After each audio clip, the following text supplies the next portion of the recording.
যেভাবে নির্যাতন করা হতো, ঠোঁট অবশ করা ছাড়া সেলাই, মিডিয়ার ভাইরা বন্ধ করে দেখেন যে আপনার আমার ঠোঁটটা অবশ না করে সেলাই করে দিতেছে। আমরা এটার কি চিন্তা করতেছি? ঠোঁট অবশ করা ছাড়া সেলাই করে দেয়া, গোপনাঙ্গ এবং কানে বৈদ্যুতিক শক দেয়া, গোপনাঙ্গে ইট বেঁধে ঘন্টার পর ঘন্টা ঝুলিয়ে রাখা, উলাঙ্গ করে নারীর সামনে উপস্থাপন, নারীদের মাসিকের সময় পিরিয়ডের প্যাড না দেয়া এবং হাসাহাসি করা। এমনও হয়েছে যে পিরিয়ডের প্যাড চেয়েছে, তারপরে বুকের উপর লাথি মেরেছে এক নারী। মেয়েদের শরীর থেকে ওড়না টেনে খুলে ফেলা এবং অনেক তো পর্দা করেছো এভাবে বলে হাসি ঠাট্টা কর।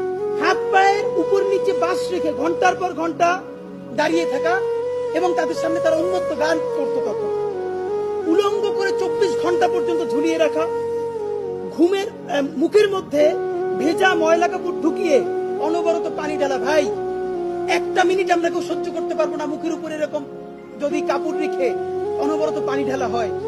আর সেই ঘুমের কোনো ভিকটিম, আমরা আসলে এটা বলবার মতোই কোনো মানসিক অবস্থায় নাই। বিদ্যুৎ সংযুক্ত বালতিতে প্রস্রাব করতে বাধ্য করে। আপনারা এটা জানেন কি অবস্থা হয়?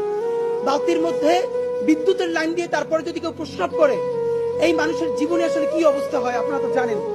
পরবর্তী দুই একটা ব্যাপার আপনাকে বলতে চাই যে ওয়াশরুমে 8 মিনিটের বেশি অবস্থান করলে মারধর।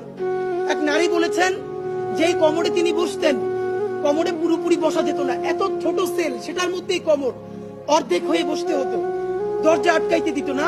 এরপরও যদি তার সময় লাগতো, তারপর তার উপরে সে মারধর করত। আদালত আইন শৃঙ্খলা বাহিনীকে ডেকে বলতেছে, পিটাইতেছেন যে এখনো স্বীকার করে না, এখনো বলে যে আমি এইটা করি নাই। এই ছিল বাংলাদেশের আদালত।